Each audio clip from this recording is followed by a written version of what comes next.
I'm not sure if it's mostly psychology or society, but the truth is that most of us feel a sense of duty to authority. When we perceive that someone has a higher status than us in terms of the hierarchy, or social standing, or intellect, then we tend to defer to them. To do otherwise is a deliberate act. So, cultivating credibility and making clear your authority is an important part of influence and persuasion.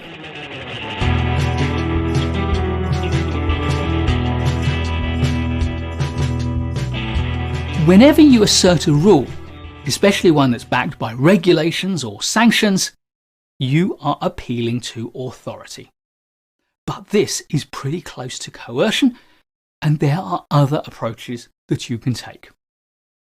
In this video, we'll look at two forms of authority.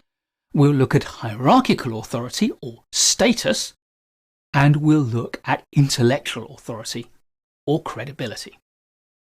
Letting people know your job title or your status in the organisation or the qualifications that you have is a way of letting them know about your authority. These trappings of status are sometimes about things as simple and as gross as the size of your office or the type of car you drive, but they can be much more subtle. We use things like clothing or grooming or the accessories we wear or use. We slow down so that we don't appear to be rushed, demonstrating the confidence that comes from our authority.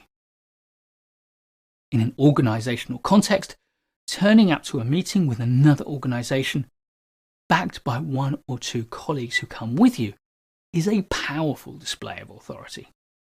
But there is also intellectual authority, or credibility. When people believe that you have the knowledge or the experience or the expertise that is appropriate to the situation, they are far more likely to be persuaded by your ideas, by your point of view, by your recommendations. And one way to do this is to talk about examples from your experience that shows that you have the knowledge, you have that expertise. Now, there is no shortcut to gaining the authority that comes from intellectual credibility, which is why I sign off all of these videos on the Management Courses channel with the words "keep learning."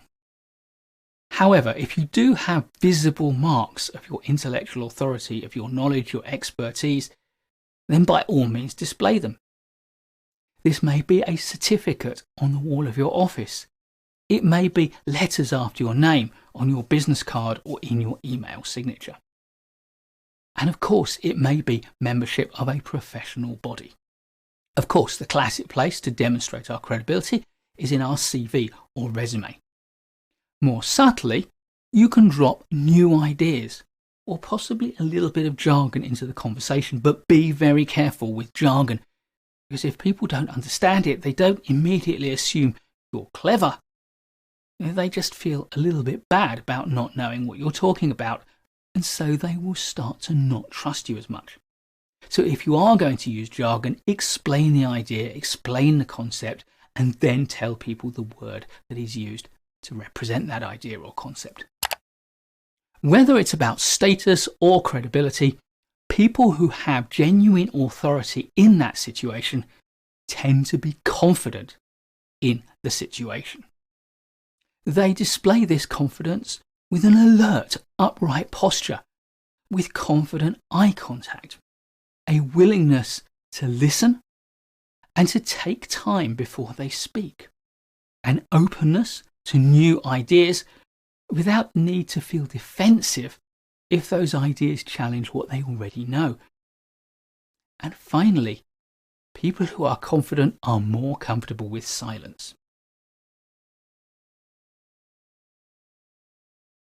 If you can portray your authority, whether it is status or credibility or a combination of both, then you will definitely become more persuasive and more influential. Please do give us a thumbs up if you like this video. I'll be creating loads more great management courses content for you, so please do subscribe to the channel and hit the notification bell so you don't miss any of it. I look forward to seeing you in the next video, and in the meantime, keep learning.